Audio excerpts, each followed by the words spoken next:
భారత్ అలాగే వెస్టిండీస్ జట్ల మధ్య భారత గడ్డపైన జరిగిన 2 టెస్ట్ మ్యాచ్ల సిరీస్ అనేది భారత జట్టు దిగ్విజయంగా చక్కగా పూర్తి చేసిందనమాట. అయితే ఇక్కడ నిజం చెప్పాలంటే ఫస్ట్ టెస్ట్ మ్యాచ్ అనేది క్లీన్ స్వీప్ అయిపోయింది కానీ సెకండ్ టెస్ట్ మ్యాచ్లో మాత్రం చాలా రకాల గందరగోళాలు జరిగాయి. భారత్ ఫాలో ఆన్ తీసుకోవటం ఒక రకంగా భారత్కు తలనొప్పి తెచ్చిపెట్టింది. అయితే టీమిండియా కెప్టెన్గా తొలి సిరీస్ విజయాన్ని అందుకున్న శుభమన్ గిల్ దిగ్గజ కెప్టెన్ మహేంద్ర సింగ్ ధోని సాంప్రదాయాన్ని కొనసాగించాడు. సిరీస్ ట్రోఫీని అందుకుని కొత్తగా జట్టులోకి వచ్చిన యువ ప్లేయర్ నారాయణ్ జగదీశన్ కు అందించాడు. న్యూఢిల్లీ వేదికగా మంగళవారం ముగిసిన రెండో టెస్టులో టీమిండియా 7 వికెట్ల తేడాతో గెలుపొందిన సంగతి తెలిసిందే.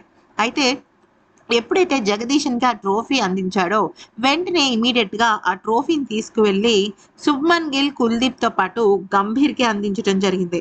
BCCI vice president Rajeev Shukla చేతుల మీదుగా ట్రోఫీ అందుకున్న శుభమన్ గిల్ ధోని సాంప్రదాయాన్ని కొనసాగిస్తూ ఇక యువ ప్లేయర్ జగదీశన్ చేతిలో పెట్టాడు. జడేజా అతని చేతిలో నుంచి లాక్కుని కాస్త ఆట పట్టించగా ఆ తర్వాత తిరిగి ఇచ్చేశాడు.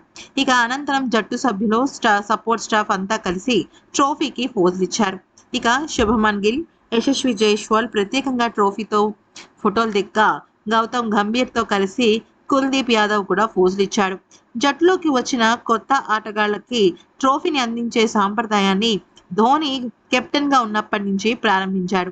అదే సాంప్రదాయాన్ని విరాట్ కోహ్లీ, రోహిత్ శర్మ, తాజాగా అంతకు మునుపు తాత్కాలిక కెప్టెన్ గా చేసిన హార్దిక్ పాండ్యా, శుభమన్ గిల్, ఇంకా సూర్యకుమార్ యాదవ్ అందరూ కూడా ఇదే కొనసాగిస్తున్నారు.